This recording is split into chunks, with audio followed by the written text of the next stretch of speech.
to Heroes Forge, a Heroes of the Storm podcast. What is going on, Forgers? Welcome to Season 2, Episode number 58 of Heroes Forge, a community-driven podcast all about Heroes of the Storm. I'm Jeff Reynolds, the show host, and as always, I'm here with Kristen Ashton, the co-host of the show, who is more awesome than the best Super Bowl commercial. How's it going, Kristen?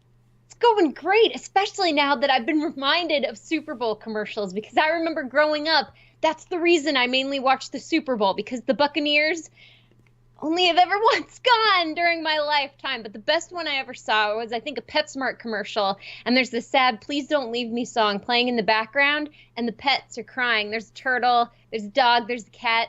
I was in tears. What about you, Jeff? That's it? That was the end of the commercial? It was just little pets crying, and pets that normally don't cry, like turtles. Turtles don't cry, but the fact that they made them cry in this, that got me as a little kid. That's amazing. I don't know if this was a Super Bowl commercial, but my favorite commercial growing up that I remember, it was a Staples commercial. It must not have been a Super Bowl commercial because I think it took place in the summer, but it was in the summer and it was a dad and a mom pushing a cart down a Staples aisle, and "It's the Most Wonderful Time of the Year" was playing, and they were putting school supplies in the cart. That's my favorite commercial. I don't think that was a Super Bowl commercial though. I know exactly which one you're talking about. My mom, every time that thing came on, would start dancing around the house, joking with us that school would be starting again and she'd finally have time to breathe. Yeah, it was great. Very funny, even though I was a kid, and I did like going to school though, so that was something. Let's talk about some news here. Let's talk about this week's brawl, Kristen. Sergeant Hammer. It's so good. It's such an improvement from the last one. The core only has 15 health. You are permanently boosted the entire time. You start at level 10. That was the most fun I've had in Brawl in a long time. How about you? I liked it a lot. I have to admit, though, that I went into it thinking, oh my gosh, here we go again. Sergeant Hammer Brawl. This is going to be a mess. I'm going to really dislike this and get my 3 games and get out. I had more fun, obviously, than the first time. I was thinking about this, do you think they had to, they did this for themselves, thinking, we can fix this. Like, we can fix this Brawl and make it better and make a Sergeant Hammer Brawl actually fun for the players? I think you've hit the nail on the head. I mean, they have to practice taking feedback and implementing that. But of course, the catch-22 with taking feedback is you have to know what feedback is actually useful and who you should actually take feedback from, because there's a lot of useless feedback, like "change this game, it stinks, OMG, worst brawl ever." That's not helpful. But clearly they've had enough practice to sift through the mire of sludge out there and find the true golden gems that really do make the game better. And I think that does speak a lot to the game itself. Yeah, and it speaks a lot to how they listen to the community, right? I mean, they're in here and they're listening to what we're saying about why that Brawl, was not our favorites or most people's favorites. Some people really liked it in the beginning, but I'm glad that it is a lot of fun. I'm glad that they're willing to go back and change these sort of things and not just throw a Brawl at us again that we don't like. And that's something I actually find in Hearthstone with the Brawls over there. They don't change when they bring them back for the most part. Sometimes they do, but they bring these Brawls back and you're playing the same one that you got tired of playing before. So far so good with Heroes. So far, so good. And of course, this is back, but they have changed it. So that does definitely speak to them learning and adapting. Unlike Hearthstone, like you said, so they just bring the same ones back without any adaptations? Sometimes, yeah. Sometimes they're ones that people really like, and sometimes they're ones that people are not so fond of. So it's interesting. They do change it more frequently over there with the Brawls than they do in Heroes, so I think part of that is probably how much work it takes to get these things done, so that's another thing. But let's talk about all the work that they're doing over there, and let's talk about the new hero that they're bringing into Heroes of the Storm. And I can tell you what, this is the most excited I've ever been for a new hero. Because it's a support or because it's Lucio? Yes, all of the above. all of the above. It's Lucio, who I love in Overwatch. It's Lucio, who we forged on this show last year, and we had a blast forging on the episode. One of our best episodes. Listen to it on our website. I mean, it was so much fun to talk about Lucio. His whole kit in Overwatch is awesome, and it's going to be brought over here. And I don't know, Kristen, what do you feel? Because this is a day zero buy for me. Like, as soon as it comes out on the PTR, it's being purchased by me. That's fantastic. I am hyped that so many people are hyped. Lucio, personally, for me, doesn't really hit any bells or whistles, but I'm not really a big support fan. So I respect the heck out of the fact that they are bringing a support in. And one of the supports I think people have been just jonesing to get put into the Nexus because he's going to skate on walls. What? Yeah, how is that going to work? Who knows? We'll have to wait until he comes out on the PTR. I believe that's this Tuesday, and then most likely the next Tuesday you'll be able to purchase him in the live game. Oh man, it's going to be really, really cool. Skating on walls, these auras that he puts out, just like in Overwatch, are crazy. I did read a tweet by Dunk Train, who was saying that Lucio looks really cool, but those auras are going to be a balance nightmare. I'm not sure if he's referring to the actual numbers balancing that Blizzard has to do, or the balancing that the team has to do, and probably a little bit of both. Yeah, definitely a little bit of both, because you're getting speed boosts occasionally too, and then there's the healing, and then the reverse amp, which I think I'm in love with, where your sound waves do opposite to enemy teammates. The enemy team. So instead of healing, you do damage. Instead of speeding up, you slow down. That's awesome. Yeah, really awesome, really unique way to bring him into the Nexus and the skating on walls. I'm really curious on how that's all going to play out. Cannot wait for Lucio. Let's get into tonight's episode and let's forge. Let's forge.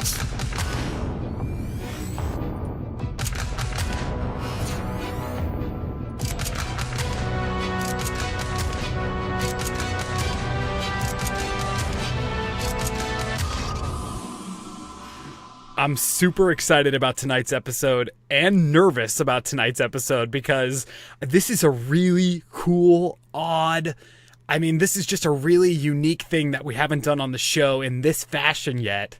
It's going to be insane. I'm a little scared with you, but mostly because it's part of StarCraft.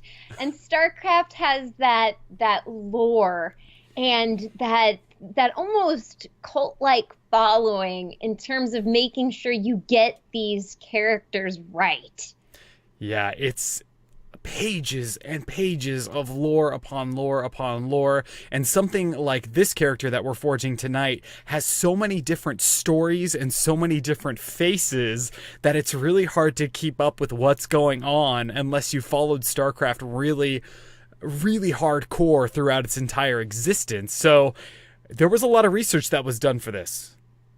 There was, and a lot of videos watched, a lot of gameplay footage watched, a lot of studying of the names, because let me tell you, I am not good when it comes to memorizing technologically based names or just regular names, which is what has made StarCraft lore so challenging for me. Warcraft is great. It's all fantasy and fun, but then we get to this pseudo-real, and I don't know what it is.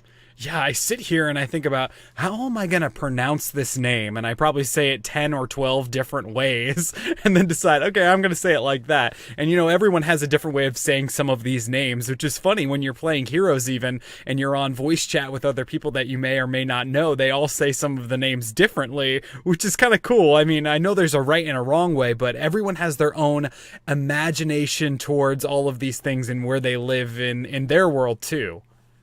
And that's the great part that I think really adds color to characters and to worlds and to stories that otherwise don't exist. Because the way somebody else looks at a story can really kind of expand the depth you wouldn't have otherwise given it. Yeah, totally. Okay, we need to tell everybody, who are we forging tonight, Kristen? All right, tonight we are forging Narud, Emil Narud, or Samir Duran, or so many other things. Absolutely. And you can't even, this story is just Crazy. I mean, you can call him a he, right? I mean, I guess you can, but tell everybody a little bit about why this is so tough with Narud here. Okay, so I think I've done a good job kind of really solidifying and making simple this introduction. So Samir Duran, Emil Narud. These are just two names used by an ancient xel'naga focused on bringing life back to his dead leader, Amon. Following the Great War, Duran became active, joining the Confederate resistance forces. He assassinated Stukov.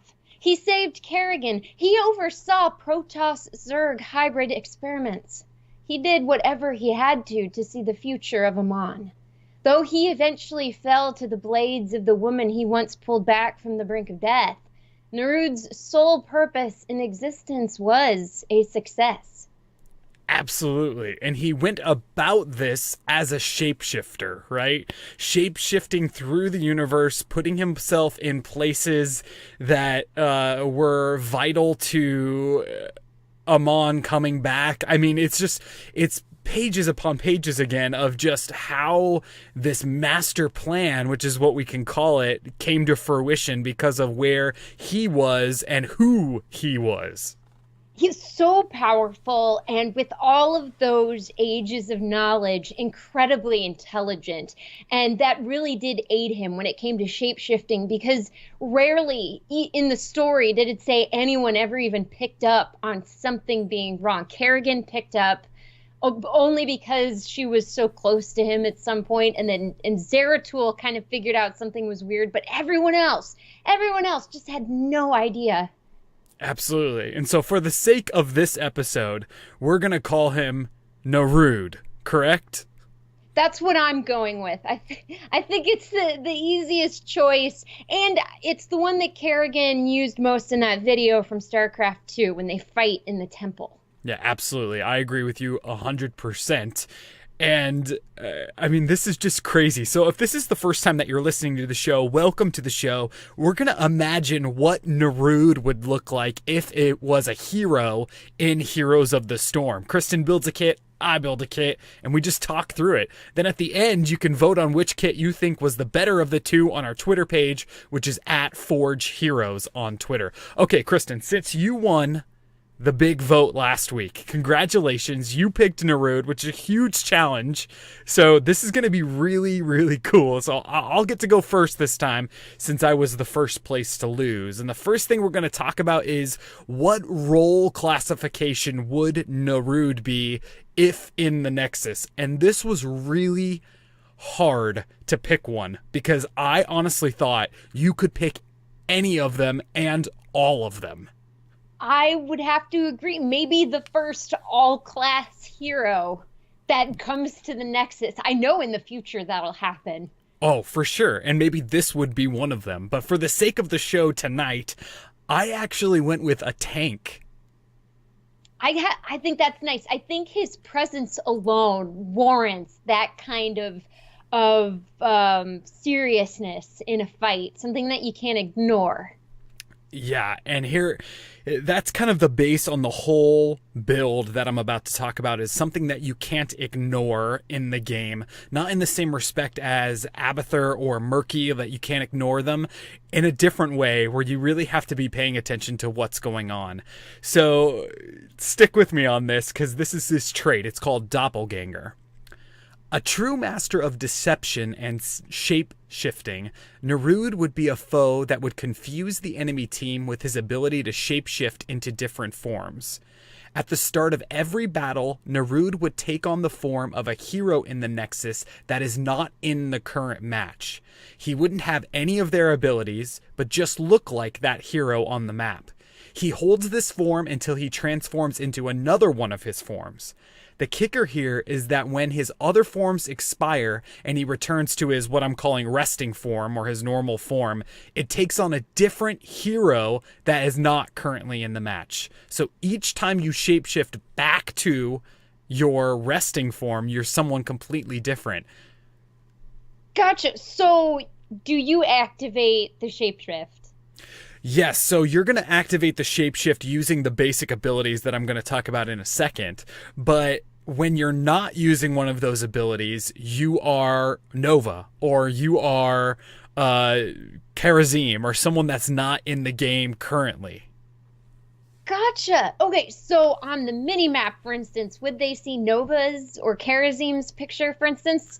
Gotcha. Instead of seeing Narud. Yeah, they would see that. So it would be really a mind game for the enemy team. And you know how much the Heroes developers, and even when we had Claudio Gentilini on the show, we talked a little bit about Heroes silhouette and how important that was to them, creating these heroes with different what they call silhouettes or looks on the battlefield, so that in big team fights, when a million abilities are flying around, you can tell who is who.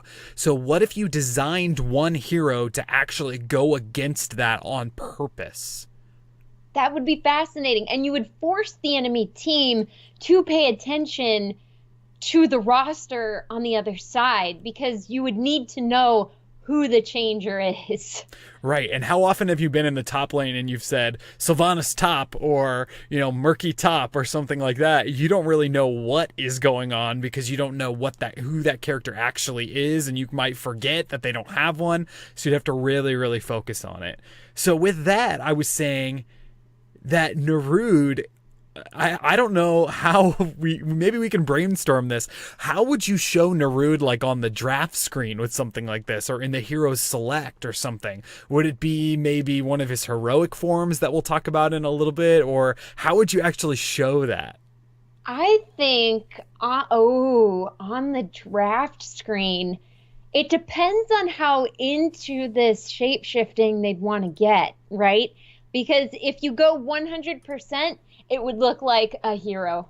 Just any hero. It wouldn't change in the draft screen. It would look like you're taking Nova. And it would just be a random hero. You wouldn't get to choose which hero shows up on the draft screen, I don't think. But I like that idea. Really, really forcing the enemies to pay attention. Yeah, and then underneath it, instead of saying Nova, it would say Narud, and you'd have to pick that up as it went into the battle. So with that, the mounting ability, he wouldn't have a mount specific to him. It would change each time his hero changed or his skin changed. And again, he's not going to have any of their abilities. You're not going to pop up as Murky and then be able to throw a pufferfish down. You're going to have your own abilities, but your mount is just going to change depending on, what hero you currently are. Yeah, and maybe in the draft screen or something, you could choose what mount is assigned to what hero, and then it chooses based on that. Yeah, something like that would be really neat. Okay, let's get into some basic abilities here. So each one of his basic abilities is going to transform or shapeshift him into something different. So the first one is called Bond, and it's kind of inspired off of what you were talking about with Zeratul and Kerrigan, and how they kind of had this bond and could feel that something was going on. So that's where it kind of comes from. So this is a skill shot for Narud, and he shoots in a straight line out in front of him. It's a green energy beam that, if it connects with a hero, it simultaneously pulls the hero and Narud together into the center. If this is completed, when the heroes connect, Narud shapeshifts into a massive StarCraft Marine that has increased movement speed for a short amount of time. So this is a combo of a whole bunch of different things here. So I'm thinking, how Artanis has that swap where you can swap people in, or Sonya has the pull where you can grappling hook in and then kind of grappling hook and pull yourself to that hero. This one is like a tug of war where you're going to connect the line and then it's going to pull both Narud and the enemy to the center of it. Mm-hmm. Definitely. Now, the Marine, when he appears, when he transforms, what kind of gun would he have? Would it be a Raynor? Would it be a Tychus? Yeah, I think he would have maybe a melee weapon, maybe a giant Marine warhammer kind of thing where he's standing there, because I want him to feel really tanky, and I want you to be able to use this to gain position and to try to get around and body block on the other side. So maybe some sort of real melee Marine weapon. Yeah, or maybe just his fists, because said he's massive, and they're in those suits of armor, so what if he just has a huge fist that he starts beating up? Now, this wouldn't slow or anything, right? They're pulled to the center, transformation happens, and then an escape could be used or something. Yeah, and I think the transformation actually would be really cool if it was happening while you were getting pulled to the center. So it'll be really fast. You throw this out, you hit the enemy. It's probably like a half a second that brings you two together. And during that half a second, while Narud is moving in whatever hero form he's in, let's say Nova, he's transforming into this Marine as you're getting pulled in and then starts wailing on you. Now, would this transformation only be seen by the enemy that gets grabbed by this, or would everyone else see this transformation? Everyone would see it. So everyone's seeing this whole thing go down, and you would know that that's Narud there attacking on one of our characters. And then once the timer for this, which would be short, you just got to take advantage of what you can, runs out, then you're going to lose your transformation and go back to your resting transformation and become another hero on the battlefield. Nice. This is a cool one, because what if you get a melee hero, so the enemies assume you can't get, or you can get pretty close to them, but of course you've got this range. How much of a range? I think it's a pretty big range, not super long, maybe longer than Drain Hope, longer than the, probably about the same distance as that Sonya. I keep calling it a grappling hook. What's the actual name for it? It reminds me of Legend of Zelda grappling hook that pulls you up, Well, I know she shoots a lance, but let me see what the actual... Yeah, because, I want it to be a really cool...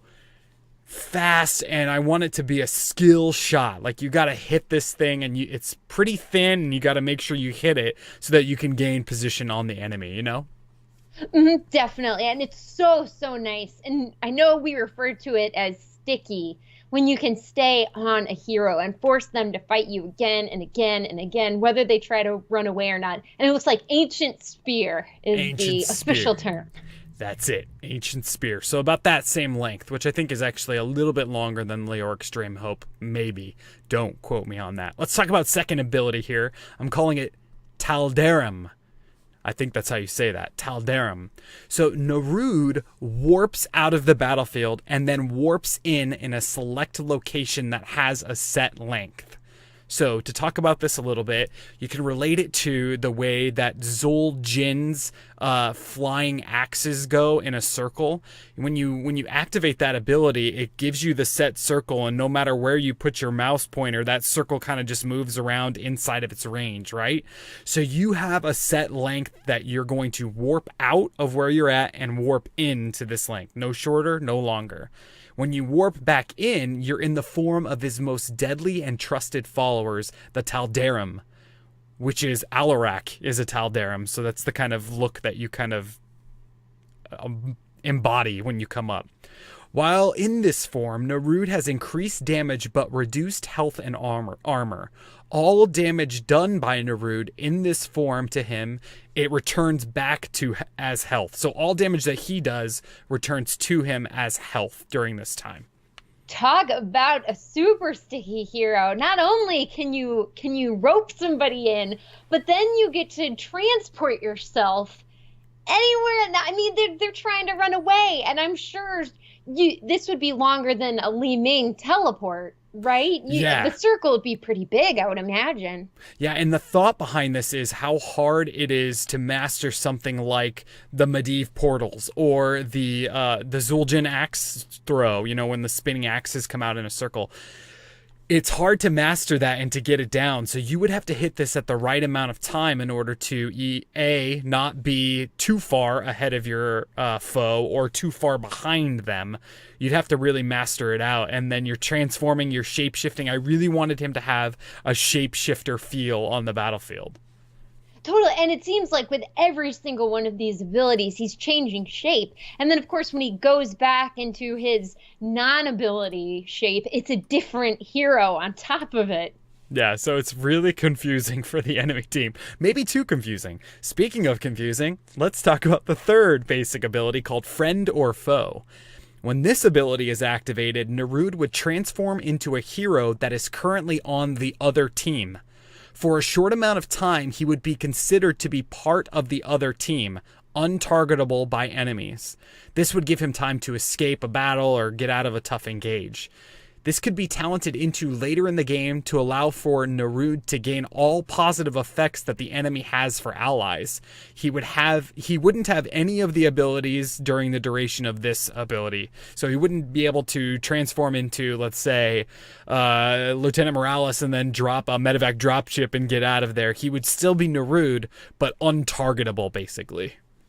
Definitely. And he wouldn't be able to use his damaging abilities, right? He is friendly. They are friendly. So therefore, you can't damage them. You can just kind of mess around with them a bit. Yeah, absolutely. And I'm also thinking that this goes for tower shots, minions, everything. It just reverses the whole game, which would be a nightmare on the engine, I'm sure. So you're just going to reverse it. So your minions are now going to attack you. And so if you're trying to escape from a tower shot or something, you just pop this and you'd be able to get out and then get on with the battle. Yeah, but you wouldn't want to run into your towers either because they would shoot you and that could kill you. You would have to be so spatially aware and so aware of the timing of everything with this. Yeah, it would be insane. Really, really insane. Speaking of insane, let's talk about some heroics here. The last two things we talk about in each build. The first one I'm calling Return to the Void. And this is very simple. Narud selects a character on the battlefield and summons a portal that they are sucked into, transporting them back to their core. Well, you better make sure your Narud has good targeting and good choice picks. Right wing would not be a good choice for this one. Don't do it. Falstad, bad choice. Illidan with the hunt. Bad Narud. Yes, very bad Narud. This is heroic, but not super powerful. I think it would be something that would be really cool to have in the game, because it would force the other team to disengage or die. It would. And imagine just taking a tank out of the battle. Boom, they're gone. Or the healer. And they have to back at that point unless they have some incredible self-sustain on their team or a crazy level advantage. What's the range, speaking of grabbing a healer? I think it's probably not super long, not a super long range. You got to be close in there because you are tanking. You're in there and you're taking hits and you're throwing things down. But remember, you have a lot of movement abilities, so you can suck somebody in with your Q ability. You're close. Let's say that you have to be right on top of them because that requires you to really, really kind of just pull somebody through this portal personally, which is an awesome thought. And I'm thinking, as we're talking about this, I just want to see more medevac dropship. Imagine this battle, right? It's the last tower on Towers of Doom or something. You're out there. You're just about to get into a team fight. This Narud pulls somebody in, maybe your main damage dealer. As soon as they start pulling it in, maybe Lieutenant Morales hits B and starts going back, hits the core. Medevac dropships brings that person all the way back into where they were battling. GG. Well played. Nice. I like it. And I love, too, the fact you could hit E, be friendly, and just casually stroll to the back of their line. Not doing anything. Boom.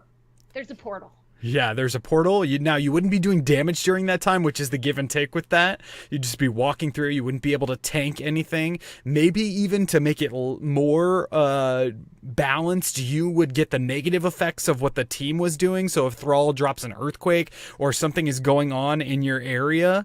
But think about it like this, too. What if a sanctification gets dropped on the enemy team and you pop this right before a sanctification gets dropped? Bam. There's a lot of weird stuff that could happen. Some really, really cool ways to change up the rules and how you think of playing this game. Yeah, and the second heroic is more on a basic line of what you would think Narud would do here. So this is called xel'naga. So Narud takes on the form of a true xel'naga. After a second of shape-shifting, he shoots a null beam in a straight line that, if it connects with heroes, acts like his Q ability and pulls the group towards one another, meeting in the middle. This is a very wide beam and has a long range and can capture multiple heroes in it. So it's an increased Q ability here, where you're shooting this huge fat beam that goes down the lane for a pretty long distance, and you can grab anybody that's there and drag you all into the middle. Now, can you activate when it starts grabbing? So you could shoot out the beam, kind of wait for people to maybe accidentally walk into it, and then as soon as you hit your R again, it starts sucking them back? Oh, that would be cool. I was picturing it to be just like a Gazlo beam in a way, or like a Falstad lightning strike, or whatever that heroic's called that no one takes. Everyone takes Gust because of esports. It just goes out. It shoots out. As soon as it shoots out, it grabs everybody and just pulls them all together. I like that. I like that too. I like the split second capture ability, because I think if you go what I was talking, there's just too much room for error. Whereas with the way you're doing it, you just aim it and shoot. So all you have to do is be good with aiming. And think about the coordination that your friendly team would have to know where everyone is going to end up, right? So you're looking at this beam, you know that you have Narud on your team, and you're thinking, we need to go right about here because this is where everyone's going to be once that beam connects. So someone's trying to cap a tribute or something, Narud shoots this out, pulls everybody together, drop an earthquake, washing machine combo, something crazy. GG. Now, how fast would they get pulled together? Could the team run alongside of Narud, or would they have to mount up in order to hope, or get there, of course, before the middle meet? I think you got to get there before. I think it's that fast. Like, you have to know where this is going to be, shoot it off, and then try to get your wombo combo. Nice.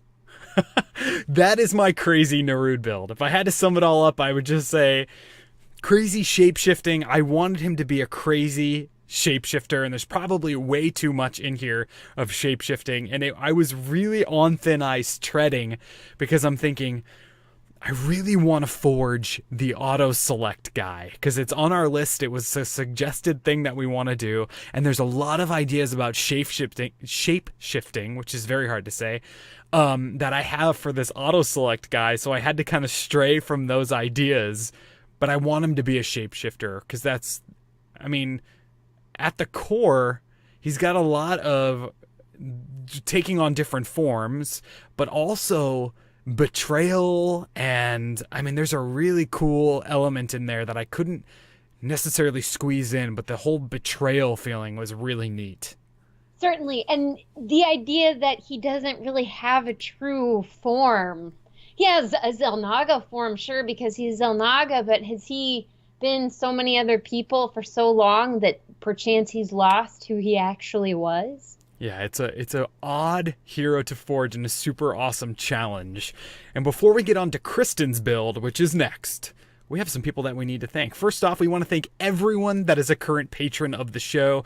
Patrons, if you're not familiar with how Patreon works, you can head on over to patreon.com/HeroesForge, and you can see a whole bunch of different ways that you can help support the show and goals that we have over there. We're slowly working towards our first goal, which is to bring you guys after show games and play games with you, the listeners, after our live recording, after 7 p.m.'s recording on Sunday Pacific time. You can check out all of the goals at patreon.com/HeroesForge. And thank you to everyone that is currently supporting us over there, and people that have been supporting us for a while. Thank you so much for sticking with the show and helping us grow. We truly appreciate it.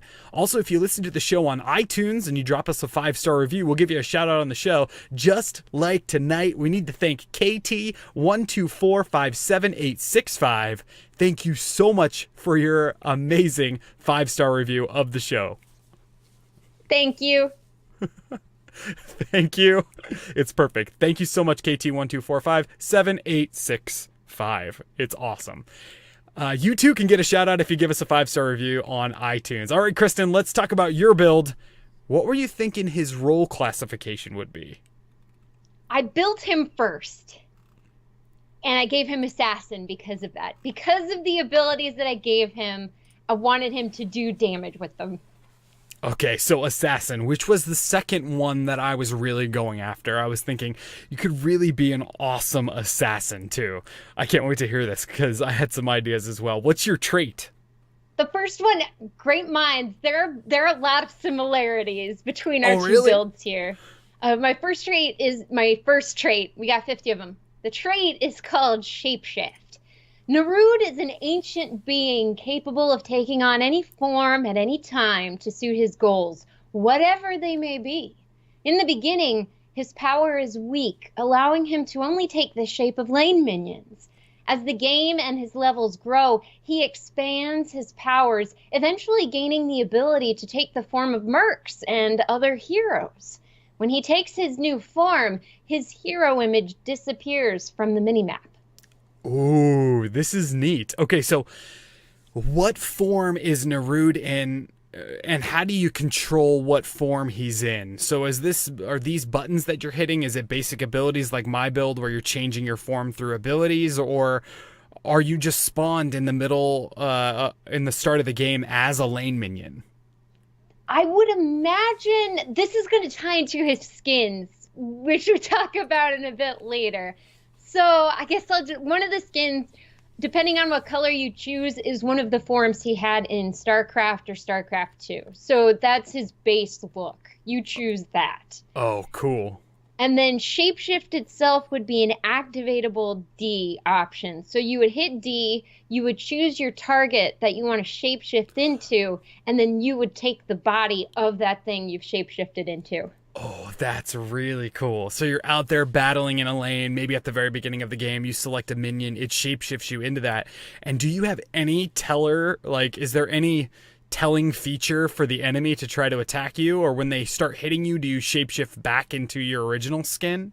No, I would imagine shapeshift is broken if you hit D again to cancel. But the only way they would know, kind of like Samur's mirror images, is if you hit it and you see that this minion's health is a bit high. Leoric's just wailing on one minion, it's not going down. So cool. One of the archers, the brave backline archers, he's still going. He's still going. So when you're in this form, you have your basic abilities, or do you have the abilities of the form you take? Nope, you have your basic abilities. Great minds, I love it. What's your mounting thought? The mount, I'm thinking, is that, so you're a human for the most of it, your bottom half would transform into those xel'naga feet and then walk you or float you or carry you, however the xel'naga really move around, to your desired location. Okay, so you're like half mutated in this. Yeah, Oh, like the that's pants cool. would rip off Hulk style or something and you'd move your way. I guess it wouldn't be mutated. You're half shape-shifted. Yes. And I don't know, could he shapeshift parts of the body, or did it have to be the entire thing? I'm sure, I mean, all-powerful, xel'naga probably could do half or all, I would guess. Yeah, and I know in the Kerrigan video, Raynor's eyes glow red for a little bit. So we know he can control the color of his eyes against the shape of the body. Right, and then right before he reveals his true self in some of the parts, he glows green and stuff. So I think it's safe to say that it's limitless on how he can shapeshift. What's your first basic ability? The first one is called Psionic Bolts. Now, harnessing the power of energy, Narud blasts psionic bolts at his foes, dealing damage and periodically stunning them over the course of a few seconds. So visually, I'm seeing the enemy's hit pulsing with lightning every so often, kind of like Thrall's earthquake. So they move normal and then it pulses and they stop. And then they move normal, it pulses and stops. Ooh, that's good. And you know that the Thrall earthquake mechanic is something that I didn't understand until recently, that it did that it pulsed, that it didn't just cause you to be stuck in that place in that slow movement for the entire duration of the ability, that it pulses like that. So this is a really cool idea. Yeah, I really, really, really like that about the earthquake. So I wanted to bring it into a basic ability, because we have silences now in basic abilities, Alarak, for instance. So I kind of wanted to go with that, bringing the bigger things and then making them more bite-sized. Yeah, it's great. Oh, what about your second basic? Okay, the second one is Psyblade.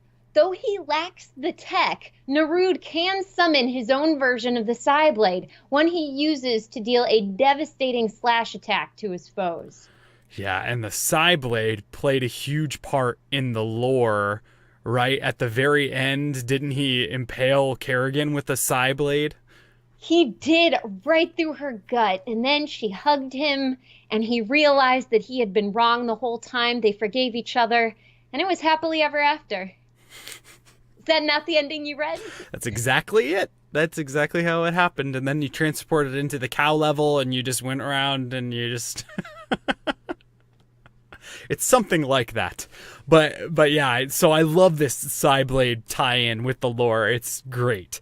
So when you say he summons his own version, what are you thinking this is? This like some sort of psionic, not psychotic. Maybe it's psychotic. Energy, like how does he channel this Psyblade, are you thinking? Yeah, that's the question, right? Do you do Wolverine style out of the back of the hand? Do you do Lady Death Strike out of the fingernails? Maybe it's out of his forearms, kind of like a kukri, I believe those weapons are called. Oh, that'd be cool. I like the forearm weapons, so I'll go with that one. Really cool. And using all these psionic powers already, why not? I love it. What's your third basic? Third one is called Lockdown. Master of his own power, Narud can activate this to lock down any enemy that has been hit by him in the past few seconds, using the residual power left on those heroes or enemies to briefly control their muscles. When locked down, their feet cannot move, though they can still attack.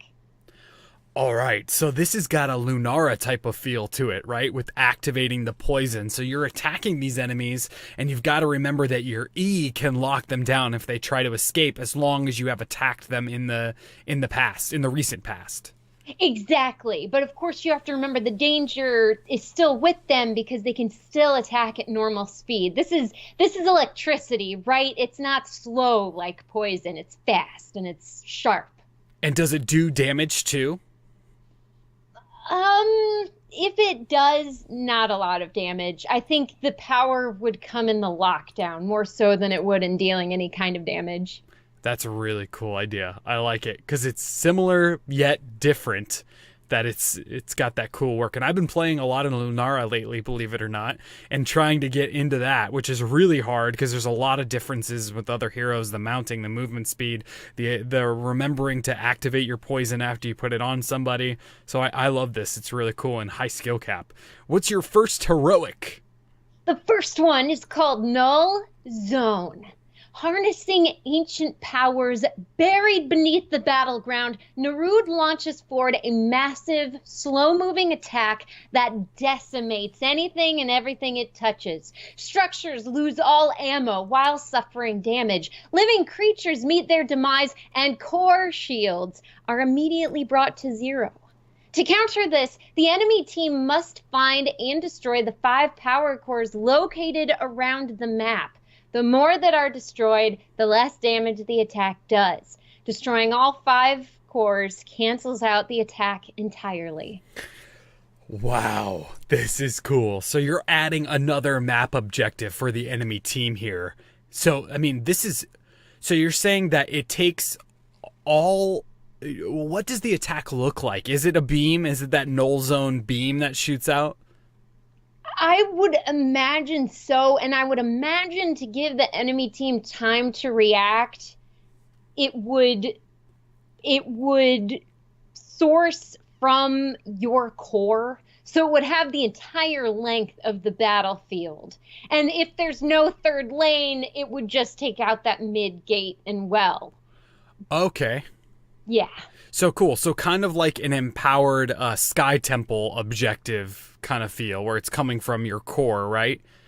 Yes. Instead of the temple, it would be coming from your core, shooting out.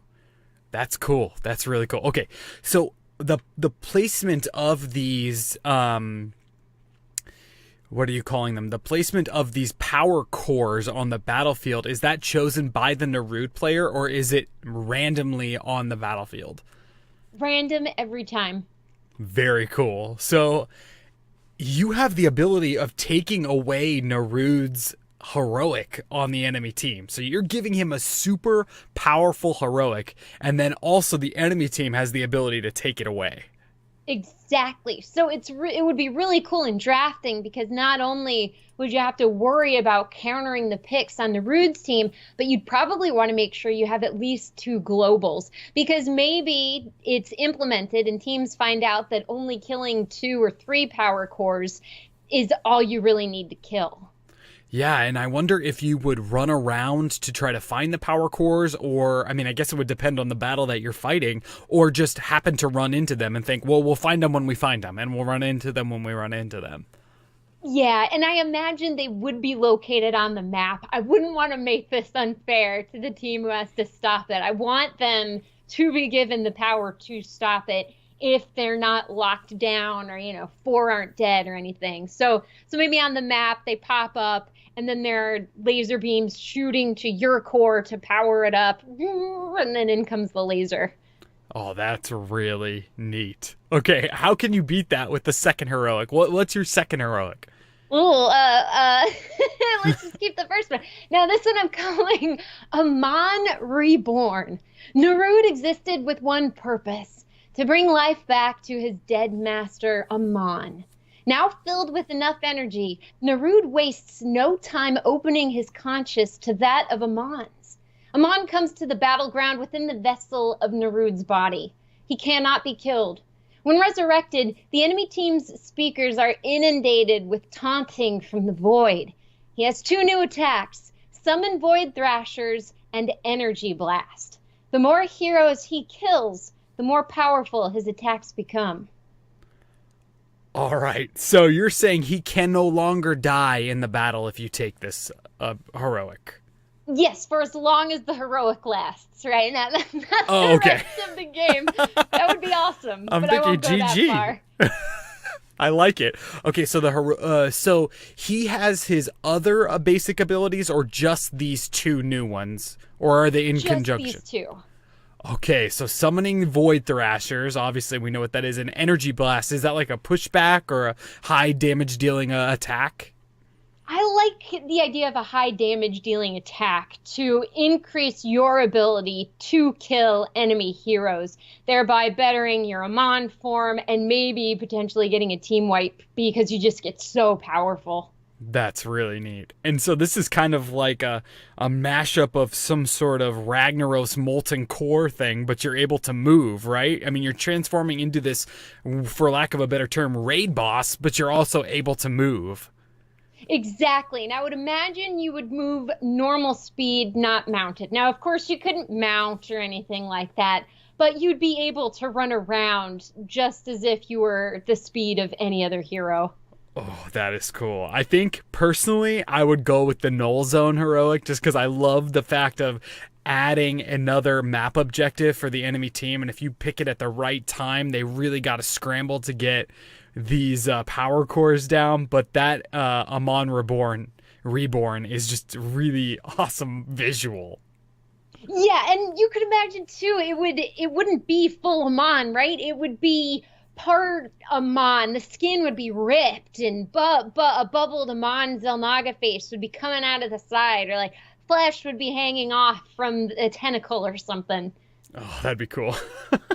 Why are we so into like the tentacles and all these things, and we get the most excited when we're forging like the Death Reapers from Diablo and stuff like that?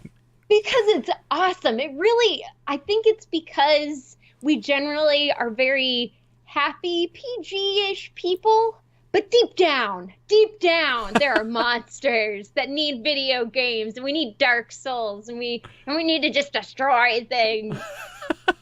Absolutely. Okay, but Kristen, if you could sum up your Narud build, what would you say? Oh, goodness. I don't think I have anything quippy for this today. Lasers and losers? Yep, the other team is the loser. I'm telling you, if you take that big laser. Very cool. Before we can say these heroes are forged, we need to talk about specialty skins and dance moves. What would their specialty skin and dance move be?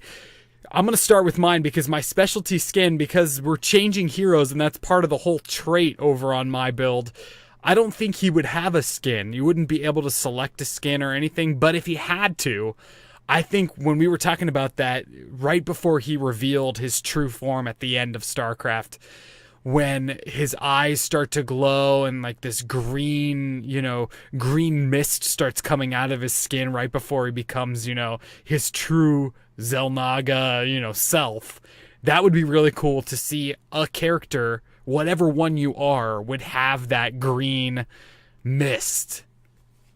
Nice. I like it because he also had these lines on his skin too. Yes. Yeah. Like glyphs or whatever they were, like showing up on his face. It was really neat. What were you thinking for his skin? Oh, for the skin, I'm going with Nadude. Able to fit into any situation, Narud is the dude. He wears a bathrobe and carries around a White Russian. Perfect. And does he drink from the White Russian like every so often, like maybe when standing still?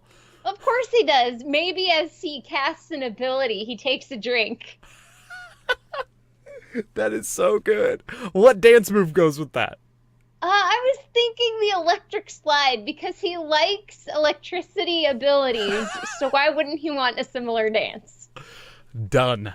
GG, done. I love Nadude. With Nadude doing the electric slide with a White Russian in his hand.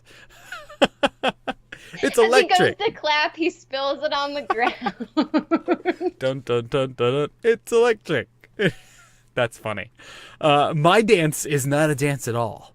When you type /dance, Narud will turn up to the camera, like point his head up to the camera, put his finger to his mouth and say, shh, and wink, almost like he has a secret. What, that he breaks the fourth wall and he knows you're up there playing him, or he's playing you? Yeah, he has like the Frank Underwood House of Cards moment, and he looks right at the camera and he just goes, shh. I like it. I like it a lot. But now, could he have an Underwood skin? That'd be cool. Haven't we done that one before? But it doesn't matter. Doesn't matter. Whatever fits the hero. I just love Frank Underwood. I love that show. He's just someone you love to hate.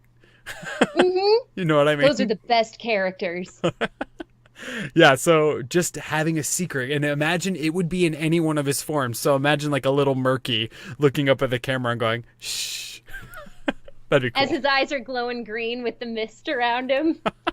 That'd be really neat to have a Murky skin like that. All right, after those skins and dances, basic abilities, and heroics, we can say Narud was forged.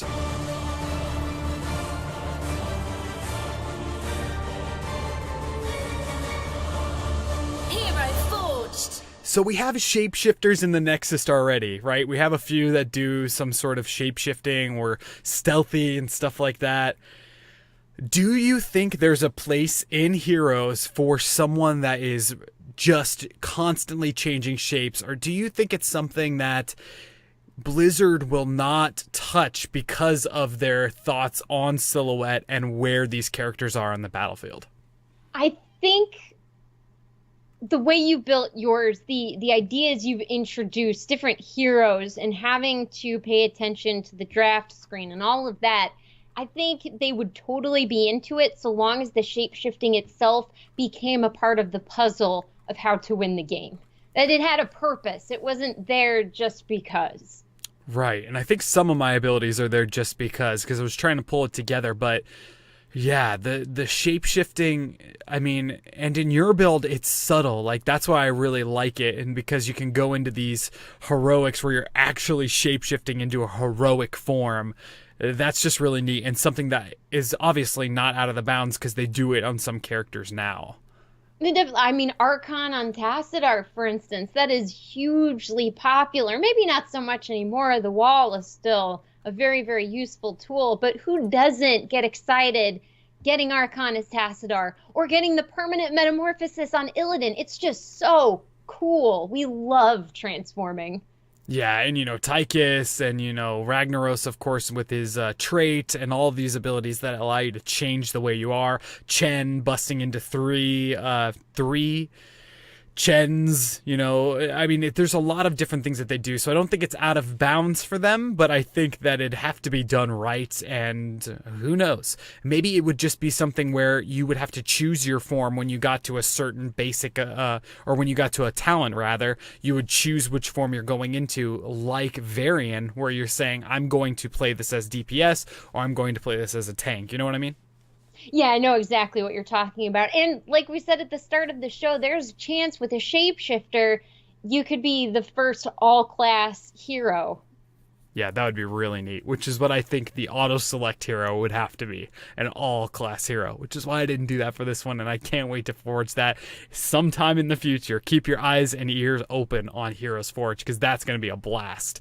All right, Kristen, that's what we're going to call the show there, so why don't you tell everybody out there where they can find you on the interwebs and all the great stuff you do. On the interwebs, you can find me at Dream Destroyer. That is DRMDESTRYR over at Twitch, Twitter, YouTube, and Instagram. Very cool. And you can find me right here on Heroes Forge. We record the show live every Sunday night at 7 p.m. Pacific right here on twitch.tv/Amove TV, because we are so honored to be a part of Amove TV, an entertainment and podcasting network all about video games and esports. Check it out. Lots of shows over there that you should be listening to. I mean, you could really listen to an Amove show every day of the week. They have so much content over there. So check it out at amove.tv.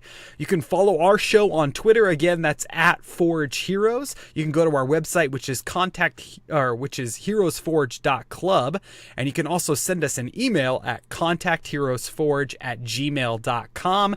And if you'd like to support the show, you can head on over to patreon.com/HeroesForge. A huge thank you to all of our current patrons again. And also, I'm starting to stream some games. I'm going to focus on Heroes for a while, and you can find my Twitter is at Mighty Diomedes, and you can also find me on Twitch, twitch.tv/Mighty Diomedes. That's MIGHTYDIOMEDES. Check it out. I'm going to stream as much as I can. You can check out some Silver League mashups, which is exactly what I know you want to watch on Twitch. It's fun. Silver's fun because you get to see a different side of things, right?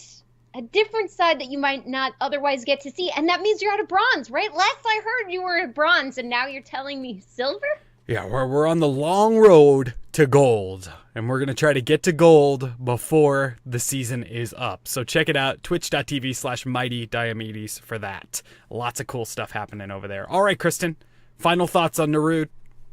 I think he's awesome, and I think he has a wonderful spot for him in the Nexus. Nobody would be able to do what he could potentially do, and I think that alone really opens up the potential for him joining. Yeah, I couldn't agree more. I think if he was to come out, though, it would definitely be a BlizzCon announcement. It's that crazy of a hero, you know what I mean? It's not like Lucio is cool, and these characters that get announced off cycle is what I'm calling it, off of the BlizzCon cycle. It's not the Cho'Gall moment, Exactly. You want to have a hero or two heroes at BlizzCon that will just blow people's minds. One that does really wacky stuff, and one that's just a character people have wanted. Yeah, very neat. Hopefully we get to see Narud in the Nexus soon, and hopefully we get to see all of you back here next Sunday night, 7 p.m. Pacific on twitch.tv/AmoveTV. Thank you so much for listening, and we'll see you all in the real world.